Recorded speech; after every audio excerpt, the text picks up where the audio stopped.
What's up, guys and gals? It's time for another episode review for Record of Ragnarok, season number 3, also known as Shimatsu no Valkyrie, of course. As I said in the episode 4 review, I had watched 4 and 5 back to back and really wanted to review them. The reason I'm watching so many in a row, as you guys may or may not know, is that I had quite a heavy injury to my back, and now in between reviewing episodes 4 and 5, and bear with me because sometimes if I zig when I should zag, it catches up with me, and there's not all the painkillers in the world aren't exactly helping at some point, so bear with me for this review as well, because I do look like, on my back, I do look like I lost a fight 3 days ago. Trust me, it's Rocky Balboa all over my back, post-fight.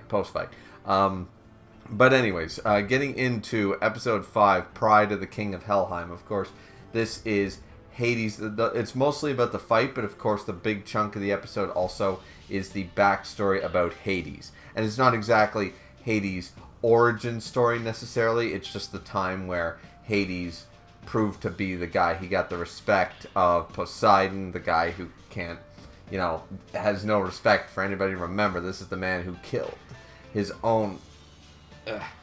sorry about that. He killed his own, the fourth brother, the, Adamus. He killed his fourth brother with no holds bars and stuff like that. Now, we do see that Adamus has returned as adamantine in a robot sort of bug cyborg form created by Beelzebub, which is seen at the very beginning of the episode. Beelzebub has all the confidence. He's not even watching the fight because he has total faith in Hades.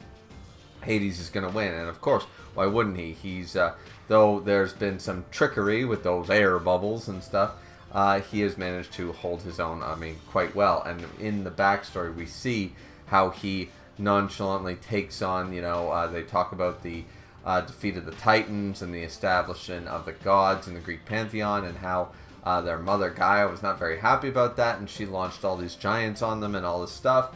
And the Titans took this opportunity to escape Tartarus.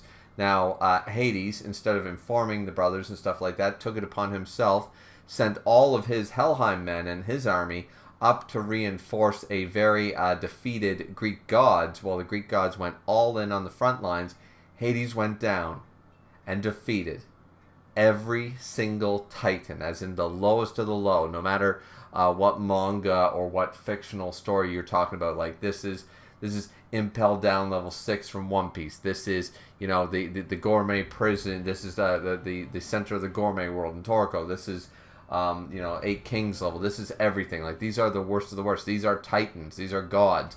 The equivalent of gods. And he went down there.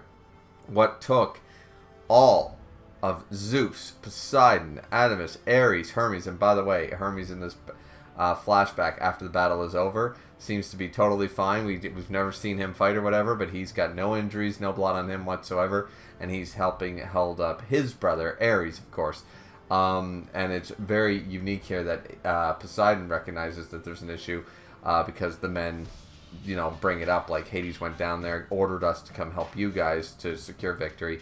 Hades went down there by himself and defeated the worst of the worst of Helheim, destroyed the entirety of the Titan race by himself. And it's so freaking cool. Like, let's just be real here. It is so badass. It is so cool. And it fits with Hades' persona and stuff. Like, Poseidon even says, like, even this is a little much for you. What if you had lost? And Hades just said, I lose? And even Poseidon, like, yeah, that sentence sounds stupid. Now that you say it back to me, it sounds foolish, right? It sounds stupid, right? Like, it's just ridiculous. So, the whole idea, and that's how he gained Poseidon's respect, but even he admits, he, like, lays back covered in blood and be like, alright, I will admit, that gave me more than a workout. I'll grant you that. That might have been a little bit more than I can chew, but seriously, me, lose, I'm Hades.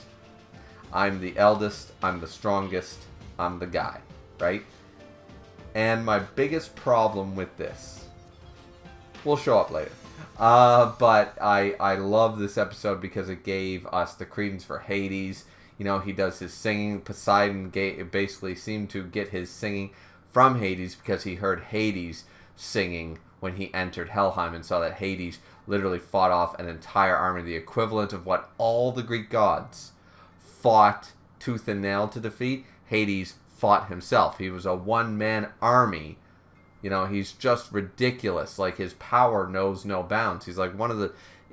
By the sounds of it, he's stronger than Zeus and everything like that. He's pretty much the strongest god by title and by feats that we've been told in the series. And he's every bit of that. And he's cool as hell. You know, he's there. He slicks his hair back. He looks so badass.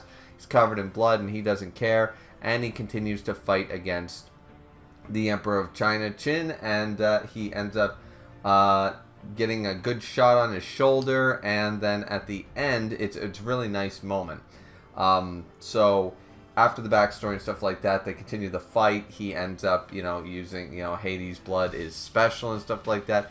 He utilizes it to coat his into his strongest spear called Desmos, and he ends up striking Qin, and Qin is unable to block it. He hurts some of the Valkyrie, he hurts the Volund and breaks a big part of it and stuff like that.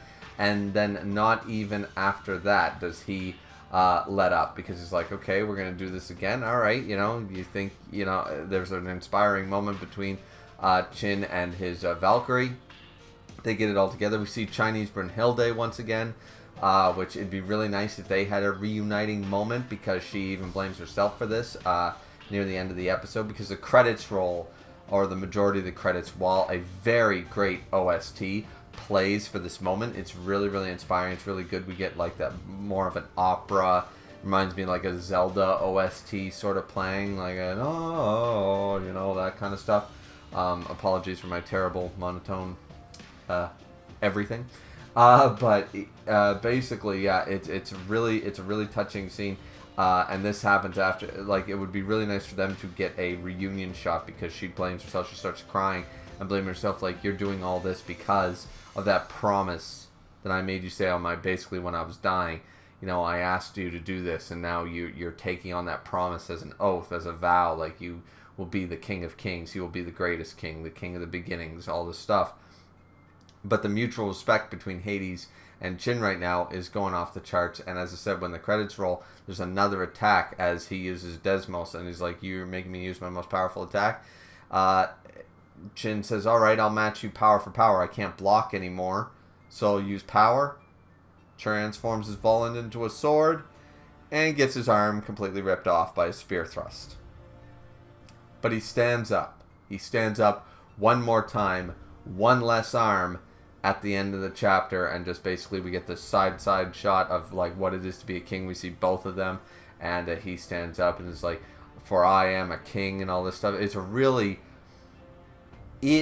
There is a lot that happens in this short span of an episode. We get not only Hades' backstory, we get the information with Beelzebub and stuff like that, like what Beelzebub's all about. He wants something to be able to kill him. That's why the weird experiments.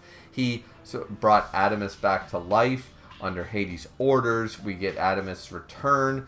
All this happens while all this crazy fighting is going down, while we get the Hades backstory, as I said, and while we get the mutual respect, the double attacks, the ripping off of an arm, and then the credits roll with the beautiful OST. They jam-packed so much in this episode. I felt like I was watching a 45-minute episode, and it was really, really good. I hope I didn't miss anything in all that, but what an episode. It was really amazing. Once again, the voice acting was all on point for that.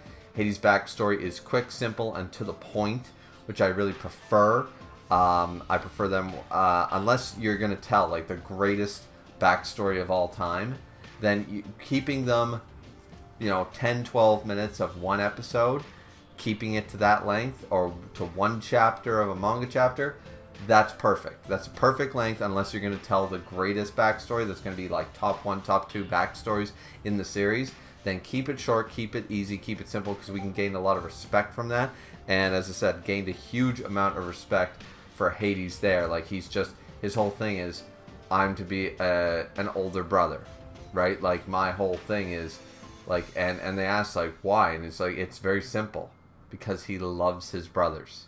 Like, there's no great deep meaning to this. Like, why is he doing everything for his brothers? Why is the most powerful king of the gods, why is one of the most powerful, if not the most powerful god in Valhalla. Why is he so obsessed with, doing things as an elder brother, and it's very simple, because he wants he's supposed to take care of his younger brothers. He's supposed to succeed.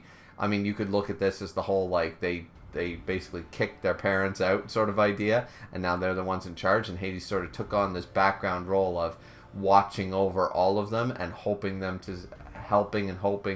they succeed, and that's his job. He doesn't really care, like, not that he doesn't care about his own realm or anything like that, but his first and foremost thought is all about his brothers. He just simply loves his brothers, and that's a huge thing. So when people, like even I said it, like, it's hard to root for this guy because his whole thing is getting revenge for a very detestable god.